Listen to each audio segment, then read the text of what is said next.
जय हिंद दोस्तों। आशा करता हूँ कि आप सभी बढ़िया होंगे। जैसे कि हमारे 1000 सब्सक्राइबर हो चुके हैं, तो मुझे बहुत ही अच्छा लगा आप सभी ने इतना सपोर्ट किया मेरे चैनल को। और आगे भी आपके और हमारी जर्नी ऐसे ही चलती रहेगी। आजकल अच्छा लगता है आपके लिए वीडियो बनाना, प्लस आप जो कमेंट्स करते हो उस तरीके से मैं मोटिवेट होता हूँ आपको और इन्फॉर्मेशन देने के लिए। तो ये जर्नी आगे चलती रहेगी। तो ये जर्नी में आगे चलने के लिए मैं फिर से आपने कुछ बहुत सारे कमेंट्स हैं, बहुत सारे डाउट्स हैं, तो उस पार्ट में मैं नहीं बना पाया था क्योंकि वो बहुत लेंदी वीडियो हो जाती। तो आज मैं उसका पार्ट 2 बना रहा हूँ, कमेंट्स के रिगार्डिंग है ये। इसमें भी मैंने बहुत सारी कमेंट्स लिए हैं जो मेन कमेंट्स मुझे अच्छी लगी हैं। इस बार मैंने खाली 3 कमेंट्स लिए हैं जो मेन है। तो जो सबसे पहली कमेंट है वो है कि अगर हम फोर्स अगर सीआरपीएफ जैसे ज्वाइन कर लेते हैं, उसके बाद स्विच करना चाहते हैं, हम दूसरी जॉब में ज्वाइन करना चाहते हैं, तो बिना पेमेंट दिए रिज़ाइन दें तो कैसे होगा, और प्लस नॉन ऑब्जेक्शन सर्टिफिकेट क्या होता है। तो इसके रिगार्डिंग पहले कमेंट्स के रिगार्डिंग मैं बताना चाहता हूँ। पहले तो मैं आपको बता दूँ कि एनओसी क्या होता है। एनओसी होता है नॉन ऑब्जेक्शन सर्टिफिकेट। तो ये क्या है कि हम जैसे ज्वाइन करते हैं फोर्स सीआरपीएफ, ऐसे हम एसआई से हमने ज्वाइन कर लिया। आपका कोई कुछ का होता है कि प्रीवियस रिज़ल्ट अवेटिंग होते हैं, कुछ के रिज़ल्ट अटके हुए होते हैं, तो वो सोचते हैं कि चलो ज्वाइन कर लेते हैं। उनका कंफर्मेशन नहीं होता कि ज्वाइन हो पाएगा कि नहीं हो पाएगा, मतलब उनका रिज़ल्ट क्लियर होगा कि नहीं होगा, इसलिए वो ज्वाइन कर लेते हैं। लेकिन आगे के लिए वो ये सोचते हैं कि हमें आगे जाके पेमेंट ना करना पड़े। तो इसके रिगार्डिंग क्या होता है, जब आप जीसी पहुंचते हैं तो जीसी पहुंचते ही आपको सबसे पहले चीज़ क्या करना है, एनओसी अप्लाई करना है। जैसे कि आपने सेम ग्रेड पे या हायर ग्रेड पे या लोअर ग्रेड पे के लिए एग्ज़ाम दे रखा है पहले से, तो उसका नोटिफिकेशन पुराना वाला लगा के और आप एक एप्लीकेशन लिख के टू द डीआईजी, जो भी वहाँ का जीसी का हेड होगा, उसको आपको एक एनओसी के लिए अप्लाई कर देना है। एनओसी अप्लाई करते ही वो आपका या तो एक्सेप्ट करेंगे या रिजेक्ट करेंगे। तो अगर एक्सेप्ट करते हैं तो ये ना समझें कि अगर आपको पेमेंट नहीं करना पड़ेगा। पेमेंट का इसमें थोड़ा सा झमेला है, तो मैं थोड़ा सा अच्छे से आपको ब्रीफ करूँ कि एनओसी कब आपकी एक्सेप्ट होती है। तो सबसे पहली चीज़ बताऊँ कि आपका हायर ग्रेड पे होना चाहिए। प्लस दूसरा, जिस टाइम आपका नोटिफिकेशन निकलता है, जैसे कि अभी असिस्टेंट कमांडेंट का निकला था रिसेंट में, हम जब ट्रेनिंग में थे, तो जब इसका नोटिफिकेशन आया था तो हमें एक एप्लीकेशन लिखना था। नोटिफिकेशन एप्लीकेशन के साथ अटैच करनी थी ऑन द फर्स्ट डे। उसको भेजना था हमें हमारे ग्रुप सेंटर या फिर बटालियन को। वहाँ से वो एक्सेप्ट होके आता है। तो जो चांसेस होते हैं ना, नोटिफिकेशन फर्स्ट डे पे आप अप्लाई करते हो और वो भी हायर ग्रेड पे के लिए, तो उसके लिए 95 से ज़्यादा ही परसेंटेज होते हैं कि आपको वो एक्सेप्ट होगा। लेकिन सेम ग्रेड पे और लोअर ग्रेड पे में सीआरपीएफ थोड़ा सा एनओसी रिजेक्ट करता है, आपका अप्लाई नहीं करता है, उस चीज़ मतलब एक्सेप्ट नहीं करता है, रिजेक्ट कर देता है उसका एनओसी। तो मैं बताऊं कि जो जैसे आपने कुछ ने ज्वाइन कर रखा होगा, उन्हें एनओसी अप्लाई करना पड़ता है। तो उनका कुछ का जैसे पहले से ही टेस्ट होगा, एक दो टीयर क्लियर हो रखे होंगे या बीच में होंगे, रिजल्ट अवेटिंग होगा, तो वो अप्लाई करेंगे एनओसी का, तो उनका एक्सेप्ट हो जाएगा। लेकिन सीआरपीएफ कभी कभी क्या करती है, जब वो at the time of resign देते हैं तो जीसी में जाके पेमेंट वगैरह करना होता है, तो उनका वो एनओसी को कैंसिल कर देते हैं। बोलते हैं कि आपका ना पहले से स्टार्टिंग से बिल्कुल बेसिक से वो आपने अप्लाई नहीं किया था, इसलिए हम आपका एक्सेप्ट नहीं कर सकते। तो उस टाइम पे आपको पेमेंट करना पड़ता है।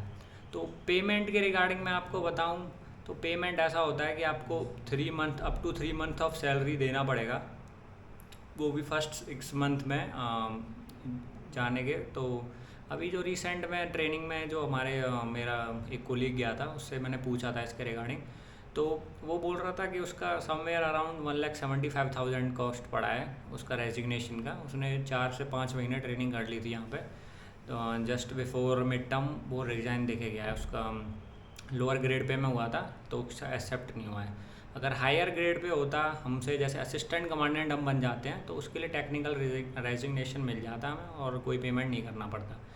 दूसरा इसका मैं बताऊं, अभी रिसेंट में एक ऑफिसर आए थे, वो उनने बताया कि एक्चुअली में उनने क्या, प्लस मेरे दोस्त ने भी मेरे को ये बताया कि होता क्या है कि जैसे आपका लोअर या फिर अपर हो, लोअर हो या सेम ग्रेड पे हो, उस पर भी आपको टेक्निकल रेजिग्नेशन मिल जाता है, आपको एक्स्ट्रा पेमेंट नहीं करना होता। लेकिन उसका सीधा सा सिंपल फंडा है कि आपका लाइसेंस होना चाहिए डीआईजी से, ग्रुप सेंटर के डीआईजी से आपका लाइसेंस होगा, तो आपको कुछ भी नहीं देना पड़ेगा। लेकिन ये बहुत ही रेयर केस है कि आपका डीआईजी के साथ थोड़ा बहुत कनेक्शन हो और फिर आप बोलोगे नहीं पैसे नहीं देना, तो मतलब मेन फंडा यही है। मेन जो पावर जो हाथ में होती है, जिसका जो बंदा जो करता है, मेन डीआईजी होता है, तो वो जो चाहेगा वो होगा उस हिसाब से।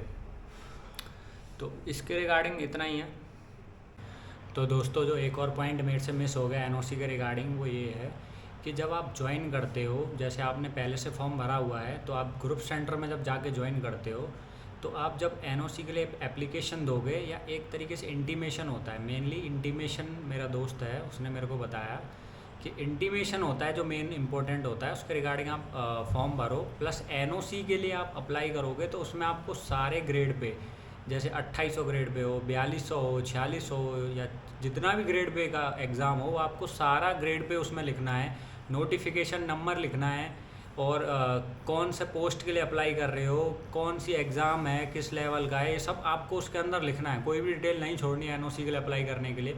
अगर आपने, जैसे आपका हो, आपने भर दिया 4200 एंड 4600 ग्रेड पे, जैसे एसएससी सीजीएल में आपका काम होने वाला है, आपको लगता है कि आपका एग्ज़ाम क्लियर हो जाएगा एसएससी सीजीएल में, तो आप ने भर दिया 4200 4600। यही गलती मेरे दोस्त ने की थी, उसने 4200 एंड 4600 में अप्लाई किया, लेकिन उसका जो, उसको बाद में जो वैकेंसी मिली उसको वो 2800 ग्रेड पे में मिली।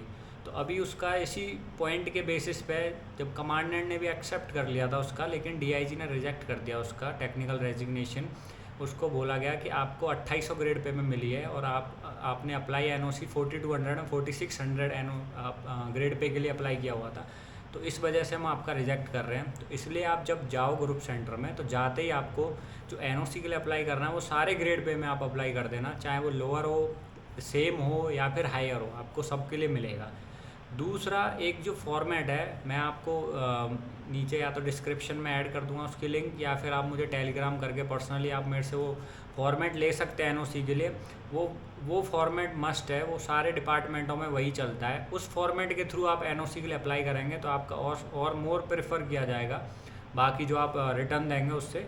तो यही वाला पॉइंट मेरे से मिस हो गया था, ये मैं बीच में ऐड कर दूँ।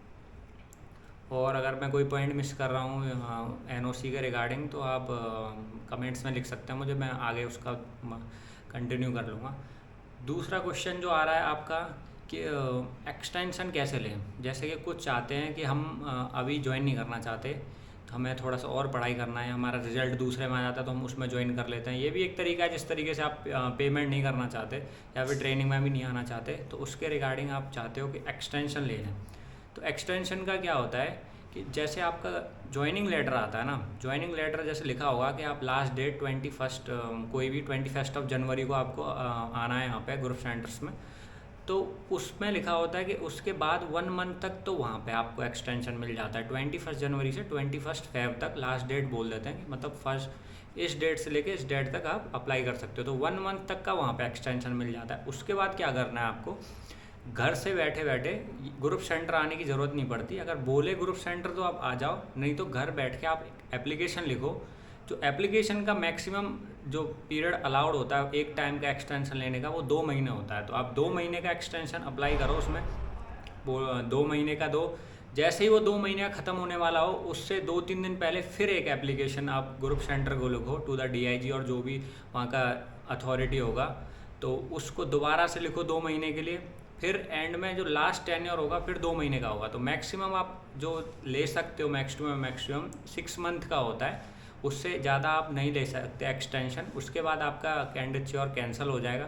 प्लस कुछ आप में से कुछ ने कमेंट्स किया था कि क्या हमें पेमेंट करना पड़ेगा इसके रिगार्डिंग, अगर हम लेट ज्वाइन करते हैं या फिर एक्सटेंशन लेते हैं, तो उसके रिगार्डिंग जब एक्सटेंशन के बाद भी कुछ हम रेजिग्नेशन टाइप दें, तो उसके रिगार्डिंग आपको कोई पेमेंट नहीं करना पड़ेगा। जब आप गवर्नमेंट से कुछ सैलरी नहीं लेते तो उसका कुछ आपको पेमेंट भी नहीं करना। मेन जो गवर्नमेंट ने फंडा बना रखा है वो ये है कि आपने ट्रेनिंग की, आपने हमसे सैलरी ली, अब आप रिज़ाइन दे रहे हो तो आपको वो पेमेंट वापस करना पड़ेगा। ट्रेनिंग पीरियड का आपको पेमेंट करना पड़ेगा। लेकिन अगर आप 1 साल ट्रेनिंग करके रिज़ाइन देते हो तो आपको पूरा पेमेंट नहीं करना होता, कुछ ही करना होता है, समवेयर अराउंड 3 lakhs। वो मुझे अभी कंफर्म नहीं है, मैं फिर भी उसका कमेंट्स में लिख दूंगा कितना होता है उसका कंफर्मेशन।